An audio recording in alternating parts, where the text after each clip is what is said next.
tahun sebelumnya, planet Bumi harus mengalami kehancuran setelah dihantam oleh meteor yang setara dengan meteor pemusnah dinosaurus, di mana hampir 75% peradaban yang ada di planet Bumi harus lenyap. Dan meskipun tragedi ini sudah berlalu cukup lama, namun pecahan dari meteor tersebut masih berada di orbit Bumi, di mana kapanpun bisa kembali menghujani planet Bumi. Tak cuma itu, kini udara di permukaan Bumi telah terkontaminasi radioaktif yang setara dengan radiasi perang nuklir.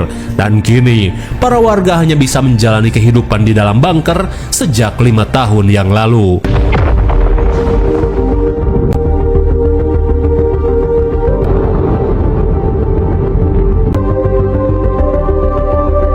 Bunkers holding on.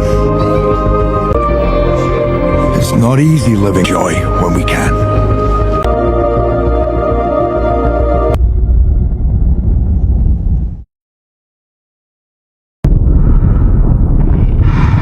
Singkat waktu, scene beralih pada John yang sedang melakukan eksplorasi di area dekat bunker. Tak cuma memastikan keadaan sekitar, misi ini bertujuan untuk melooting apa saja yang masih bisa berguna. Namun di saat itu pula John pun kaget saat melihat retakan tektonik yang semakin melebar dan mengeluarkan lava di area bunker.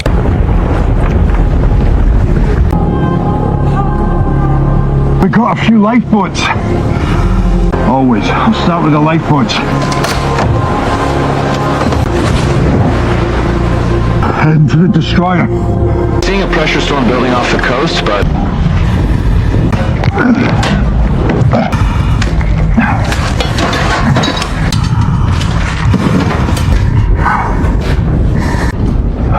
the crew.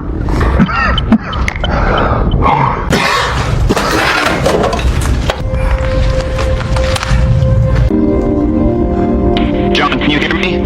Di tengah proses looting, John diperingatkan untuk segera kembali karena sebentar lagi badai radiasi akan segera terjadi.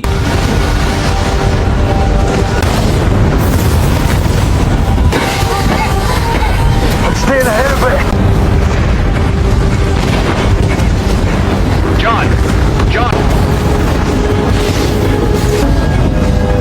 Open the door. I can make it.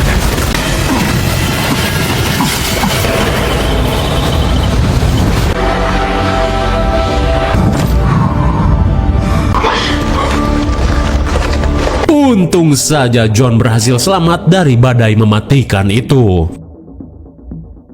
Singkat waktu, para petugas terlihat melakukan rapat penting guna membicarakan stok makanan yang mulai menipis. Tak cuma itu, mereka mulai kesulitan untuk keluar karena paparan radiasi di wilayah Greenland tercatat semakin memburuk. Di saat itu pula, dokter Galing bernama Amina berkata jika sebelumnya ia mendapat info dari temannya yang tinggal di stasiun lain, di mana menurut rumor ada sebuah cekungan bekas tabrakan meteor yang membentuk menjadi kawah. Dan cenah, wilayah tersebut bebas dari badai radiasi dan pencemaran udara, yang mana hal itu bisa mempermudah manusia untuk membangun kehidupan baru. Mendengar hal itu, pria bernama Adam merasa ragu karena kawah tersebut berlokasi di Prancis Selatan dan sulit untuk ditempuh oleh warga Greenland. Tak cuma itu, seorang jenderal bernama Sape mengatakan di mana menurut laporan jika di Eropa sedang terjadi peperangan akibat perebutan wilayah, maka dari itu mereka yang tidak memiliki apapun pasti akan sulit untuk pergi ke sana. Hingga di tengah perdebatan, tiba-tiba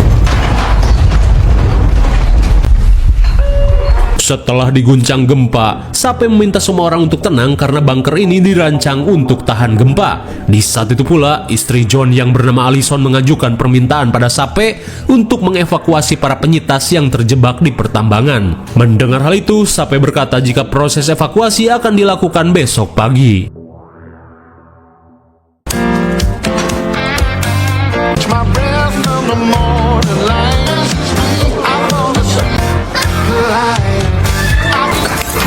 Classic rock. Kembali pada John, ia yang merupakan seorang mekanik terlihat memperbaiki saluran air bersama rekannya yang bernama Lars. Just turn the valve on already.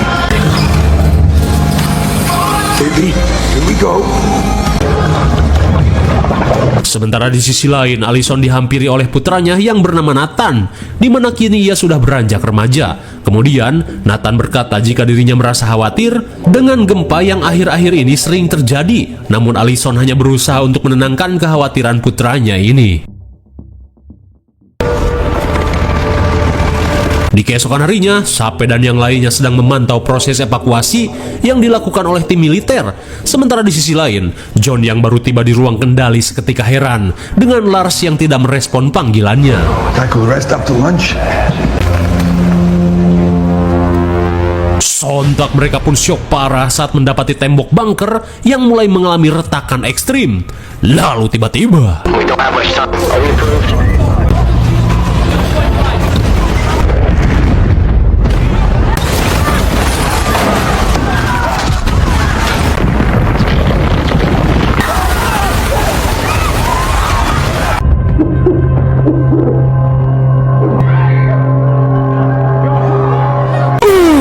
my God, akibat pergeseran lempeng bumi, bunker yang mereka tempati perlahan mulai ambruk. Di tengah rasa migrain, John yang khawatir bergegas mencari keluarganya.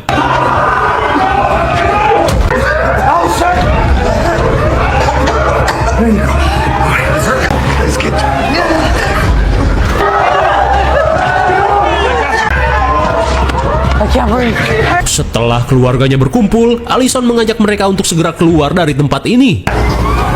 Pack your stuff in the bag, okay? We're not coming back. Oh, is anything that'll fit in there? Alright, put this on. Setelah mendapatkan masker, mereka langsung pergi dari tempat ini. Let's go. Melihat gerbang utama penuh sesak, mereka yang tidak punya waktu langsung mencari jalan lain. It's collapsed.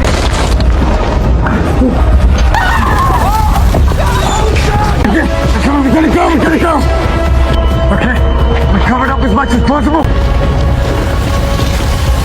Go. Akhirnya mereka berhasil keluar dari bunker yang akan ambruk. Namun John yakin jika semua ini hanya permulaan.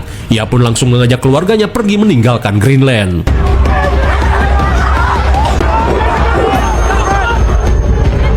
Where's Nathan?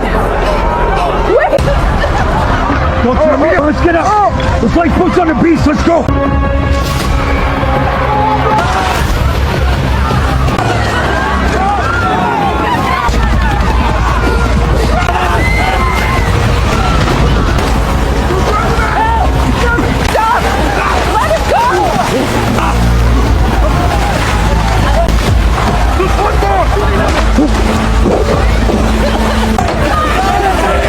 We gotta go. Hey, go. No, secure the hat. Can't take anymore.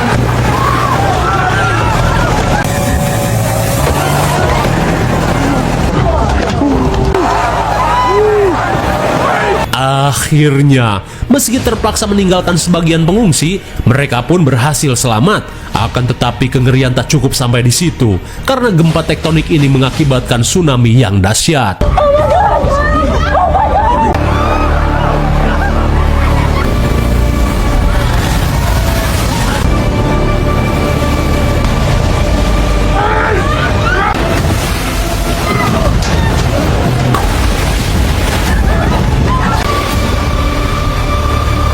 Sungguh naas, sebagian pengungsi harus tenggelam bersama wilayah Greenland. Beberapa saat kemudian, John langsung mengecek kualitas udara di wilayah perairan menggunakan alat hasil rakitannya. Melihat kondisi udara yang cukup baik, John memberitahu jika mereka bisa membuka masker. Kemudian, mereka mulai merencanakan arah tujuan selanjutnya. Lantas, Allison yang mempunyai ide menyarankan semua orang untuk pergi ke London, di mana London memiliki bunker yang sama seperti di Greenland. Ia pun yakin jika di sana masih ada orang yang mampu bertahan. Meskipun jarak tempuh ke London cukup jauh, mereka pun sepakat untuk pergi ke Inggris.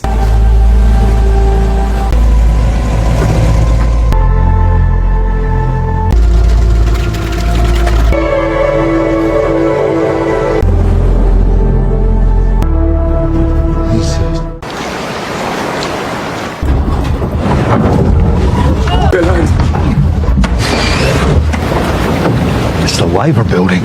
Singkat cerita, beberapa hari kemudian, akhirnya mereka tiba di Inggris, tepatnya di kota Liverpool. Namun mereka pun syok parah saat melihat sebagian kota Liverpool sudah tenggelam. Kemudian, John yang melihat jalan di depan langsung meminta bantuan Idan untuk mendayung sekoci ini.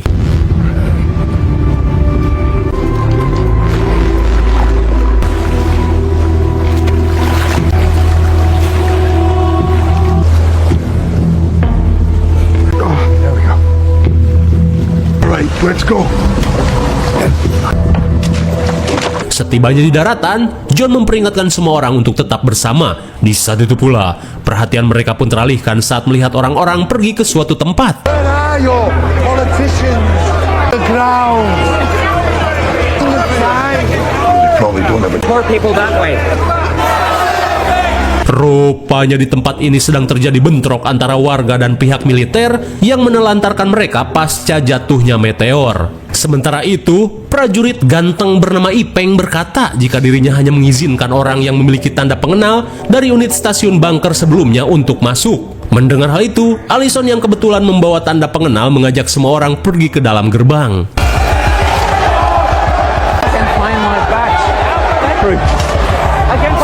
Namun suenya Adam pun panik saat menyadari dirinya kehilangan tanda pengenal. Di tengah kepanikan, Adam berusaha memaksa para prajurit untuk membiarkannya masuk.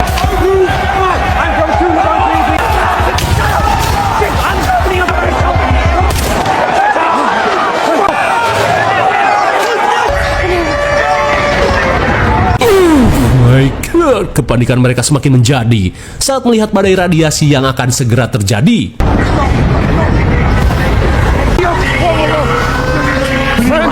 I need to go. Di tengah kepanikan, John berusaha meminta tumpangan pada Obi untuk mengantarnya pergi ke London. Mendengar hal itu, Obi yang tidak ingin rugi langsung menjabel arloji milik John.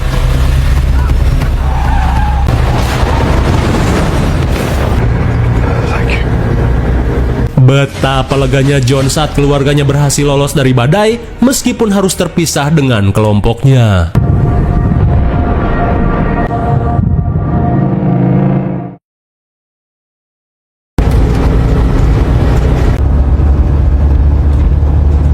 Maybe another half hour to London. Di tengah perjalanan, Obi yang lelah memutuskan untuk beristirahat sambil nyebat. Mereka pun diminta untuk tenang karena 30 menit lagi mereka akan tiba di London. Hingga di tengah perbincangan, tiba-tiba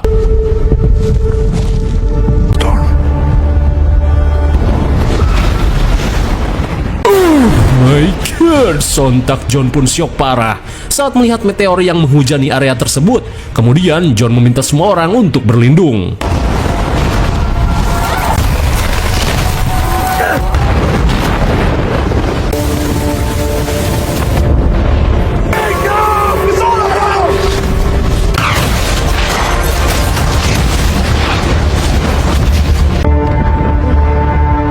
Sungguh bodoh. Obi yang ingin menyelamatkan mobilnya malah modar dihantam meteor. Hingga setelah meteor-meteor ini berlalu, mereka yang akan pergi hanya bisa mengumpulkan semua persediaan yang tersisa dari mobil Obi.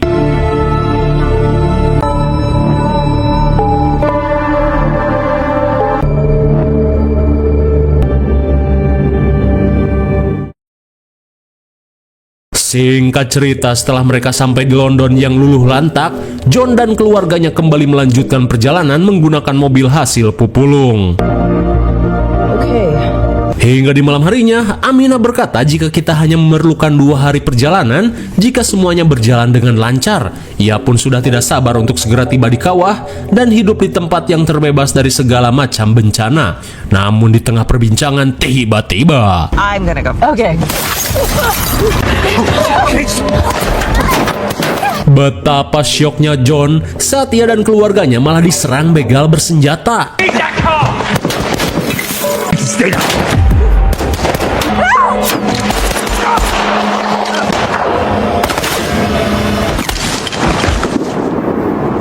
Untung saja John yang kehabisan peluru masih sempat diselamatkan oleh Allison. Melihat Aminah meninggoy, John bergegas mencari tempat untuk memakamkan jasadnya.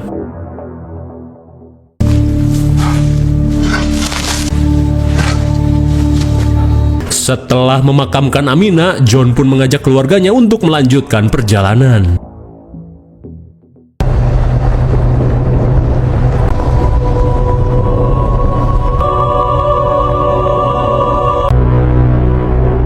Is that the English? Jesus. Di keesokan harinya, John pun syok parah saat melihat kondisi laut di perbatasan Inggris-Prancis yang kini telah surut hingga menjadi lembah. Dirasa ini kesempatan karena tidak harus menggunakan kapal, John langsung tancap gas.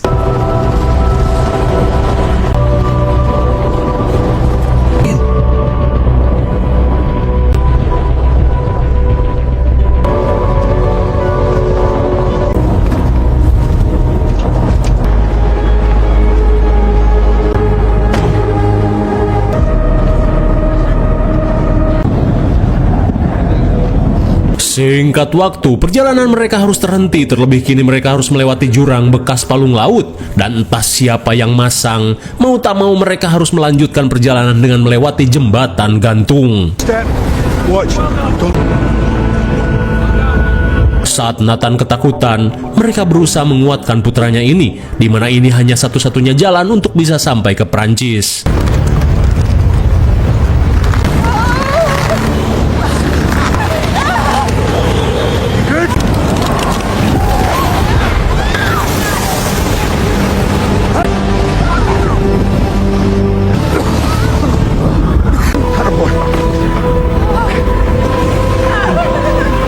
Setelah melewati jembatan tali, kini mereka harus melewati jembatan roblok.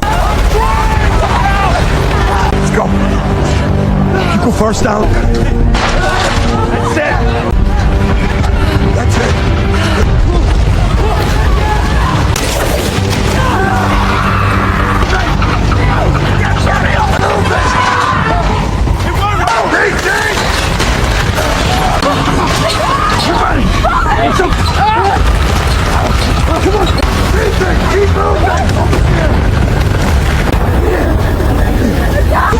Let's go, Nathan.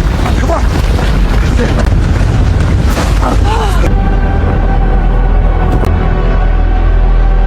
Betapa leganya mereka saat berhasil menyeberangi jurang tersebut.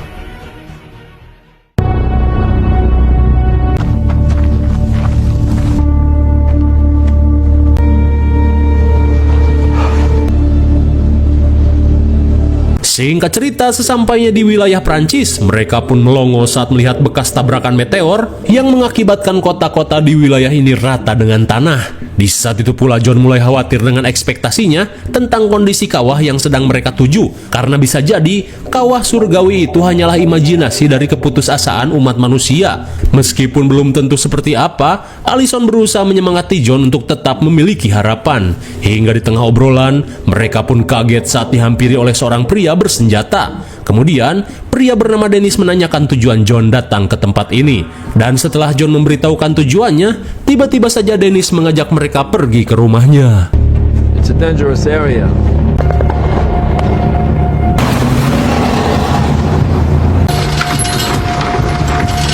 Sesampainya di kediaman Dennis, mereka diberitahu jika dulunya tempat ini merupakan gudang sortir paket COD yang dirombak menjadi tempat perlindungan. Di saat itu pula John pun terkesan saat melihat Dennis yang memanfaatkan panel surya dan aki mobil rongsok guna dijadikan suplai listrik di tempat ini. Setelah memperlihatkan tempat tinggalnya, Dennis langsung memperkenalkan istri dan anaknya yang bernama Julia dan Camilla. Namun istrinya harus mengalami kelumpuhan setelah terkena paparan radiasi yang cukup ekstrim. C'est bon, ça va? Very good. Beberapa saat kemudian, Dennis kembali meyakinkan tentang rencana John yang ingin pergi ke kawah kehidupan, atau orang sini menyebutnya tanah yang dijanjikan. Lantas, John berkata jika dirinya akan berusaha mencari tempat yang aman demi keluarganya guna melanjutkan kehidupan.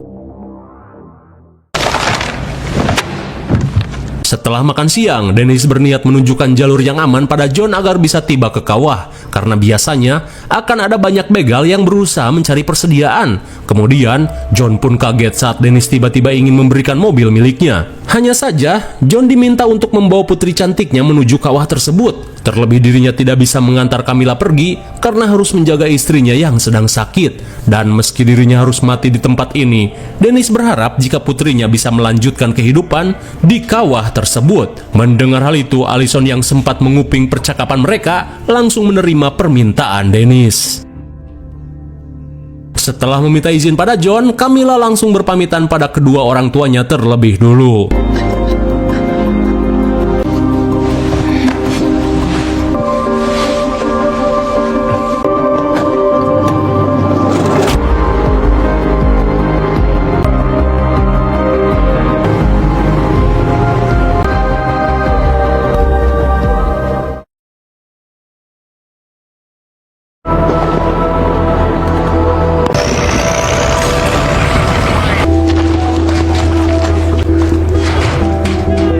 Singkat cerita, di keesokan harinya, John pun merasa lega saat dirinya melihat banyak pengungsi yang ditangani oleh pihak militer Prancis. Mereka pun semakin yakin jika kawah kehidupan itu benar-benar ada.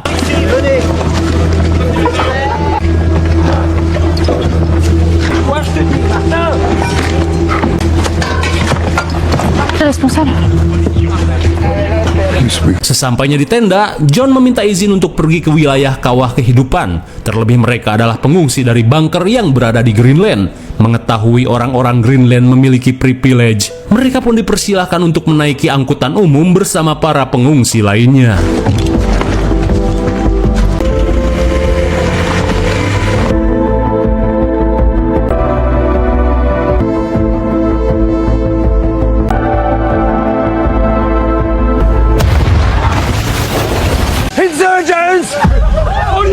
Namun di tengah perjalanan, sontak mereka pun panik saat kawanan bandit berusaha membegal mereka.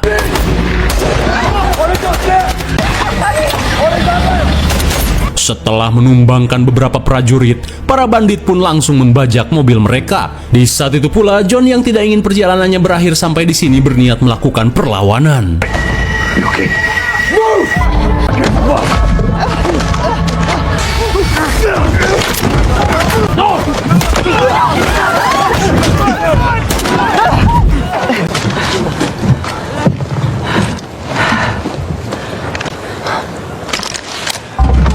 Sungguh naas, mereka pun syok parah saat melihat John yang malah tertembak. Di tengah rasa mules, John meminta Allison untuk membawa semua orang pergi menuju kawah sebelum para bandit lainnya berdatangan. Nathan, keep pressure on it.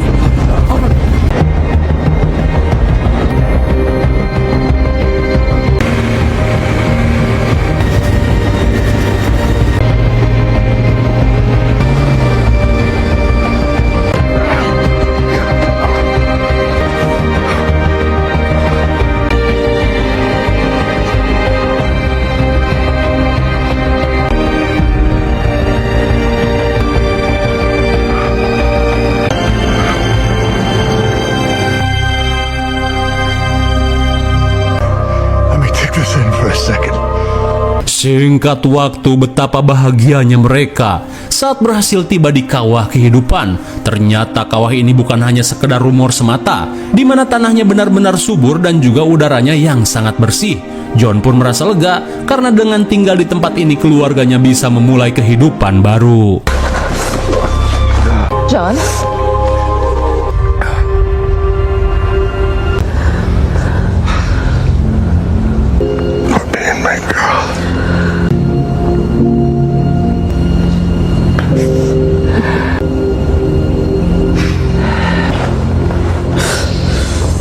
Sungguh tragis, John si bapak bertanggung jawab pun harus meninggoy akibat kehabisan darah. Tapi setidaknya ia bisa pergi dengan tenang karena ia yakin keluarganya akan bisa bertahan di tempat ini. Lalu, film pun sudah berakhir.